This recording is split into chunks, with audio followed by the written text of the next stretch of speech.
Welcome back to Plant Revelations, and in this video I'm going to talk about not one, not two, not five, but 10 plants I'm spoiling you today that look great in October time. So it might be their flowers, it could be foliage, colour, or it could be fruit. So let's take a look. And if you like this video, please remember to like and subscribe. It really helps.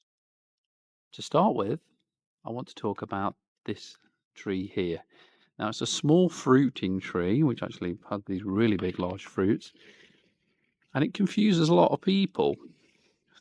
Some people think it's a lemon, some people think it's a large pear, but it's actually a true quince, Cydonia oblonga. Not to be confused with the Synonymous japonica, which is the Japanese hardy quince. That's more of a sort of bushy / climber with very much smaller fruits and nowhere near as attractive. This is really quite architectural, doesn't need any support. Makes a beautiful tree with lovely big white flowers, like a bit like apple blossom, but about 4 times the size, and then these fantastic large fruits, which you can boil up to make jam or jelly, and it tastes rather like Turkish delight. So it's a beautiful ornamental tree, I think, and I shan't be making much jam with these, but if you're that way inclined, it's a very handy tree to have in your garden. Now, just below, we have got Symphyotrichum, previously Aster novae-angliae. These are called the Aster novae-angliae types. Now they've got hairy leaves. They don't get mildew like the other sort of Michaelmas daisy / asters, and they come in a range of colours: white, pink. Over here we can see Aster Violetta.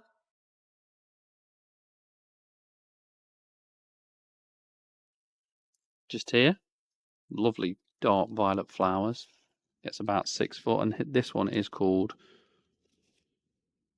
Aster Septemberrubin. Basically, it says it starts flowering in September, but it still always flowers reliably into October.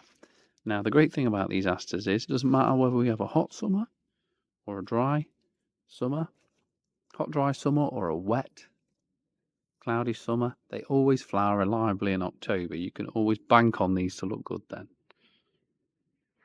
And then another plant we've got behind, which I think this gives a lovely composition with the aster, the quince, and then behind it we've got this glorious Acer Sango Kaku, or Sango Kaku, however you want to say it.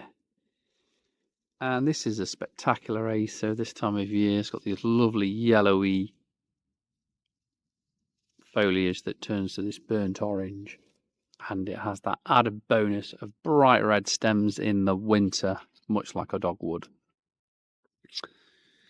So I think we're going to jump over to a different garden now and have a look at some other great plants for October.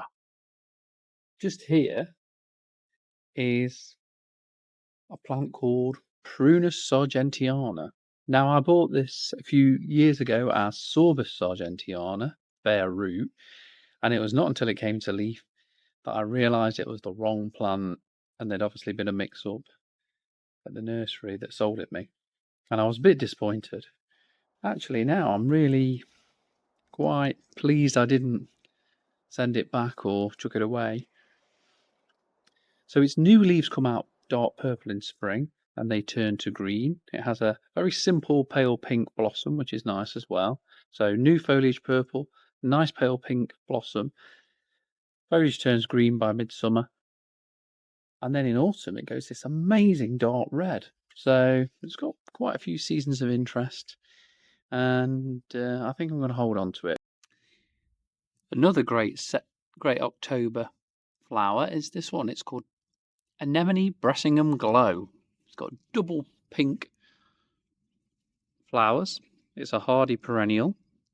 It's much shorter than, like, let's say, Anemone honorine Jobert or Septemberrubin, but it does seem to flower for longer. So it's a bit fussier, likes more free draining ground than those two, less brutish, which we see as an advantage. And yeah, I don't know why, it just seems to flower that little bit longer for me. This plant has got to be one of my favourites. It's Salvia involucrata, and I'm not quite sure why it's not really taken off. Normally it gets even taller than this. It's about 5 foot this year, but normally it will get 6 or 7 foot. It's basically like a pink version of Salvia amstad. Flowers all summer from sort of July onwards, but it's much hardier than Salvia amstad. So definitely worth a go. Very easy from cuttings.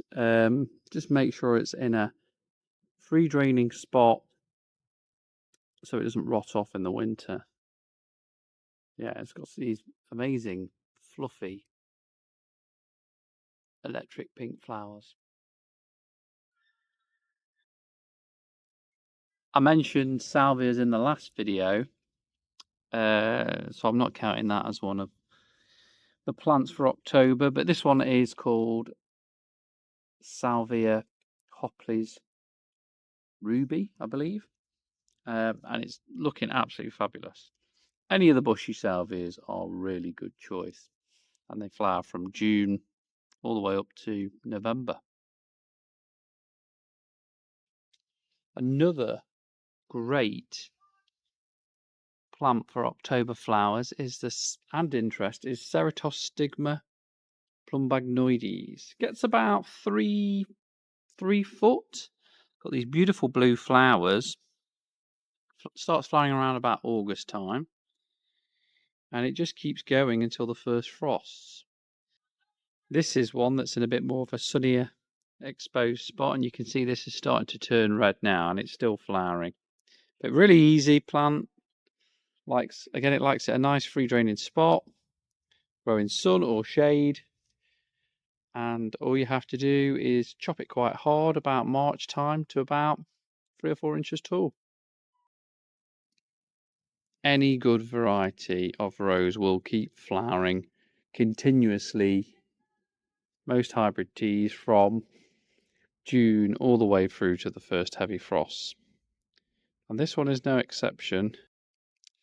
So it's called Tickled Pink, and it was Rose of the Year in 2007. If you are thinking about getting a rose, it's worth getting a Rose of the Year because generally they are disease-free, continuous flowering, not just repeat flowering, which means they'll flower for non-stop for several months, as long as you deadhead them. There's some great ones like Joie de Verve and For Your Eyes Only, which I believe was also a Rose of the Year. So, yeah, if you're struggling to choose a rose, you can always look those up. They are award-winning ones, but there's loads to choose from. And like I say, so long as you keep deadheading them, they'll keep flowering.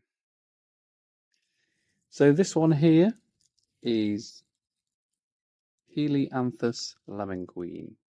Great plant, flowers from late July all the way up until November time. It's a perennial sunflower, but this one is quite restrained. The clump will double, maybe triple in size each year, but some of the others, they run and they will get out of hand. So you want to reduce this by about 1/2, 2/3 each year, but it's looking cracking against this hydrangea. Not sure which one this is, but it's a pink flowered form that heads go a lovely burgundy this time of year. This isn't the first time this plant's featured in my videos, and it probably won't be the last, but it's looking spectacular now. I had to include it. It's called Viburnum plicatum tomentosum, and it's even trying to flower at the moment, but this time of year it's all about those lovely wine burgundy-like leaves. There's a really nice sort of horizontal habit, so you get tiers, and it looks absolutely spectacular in the spring with all these white flowers. We're having a bit of a mild spell at the moment, so it's flowering again, not particularly profusely, But don't worry if that happens, because it will flower again in spring. It won't affect its flowering. But yeah, fantastic plant. You've got a big garden. Well, even if you've got a small garden, there's even an upright version called Kilimanjaro. But if you've got a bit of room to have some shrubs, this is definitely a great plant, because you've got 2 or 3 seasons of interest. And that brings me to the end of this video. Thanks for watching. Hopefully you've seen something new and interesting you can add to your garden to add a bit of extra colour in October. And I'll see you on the next one.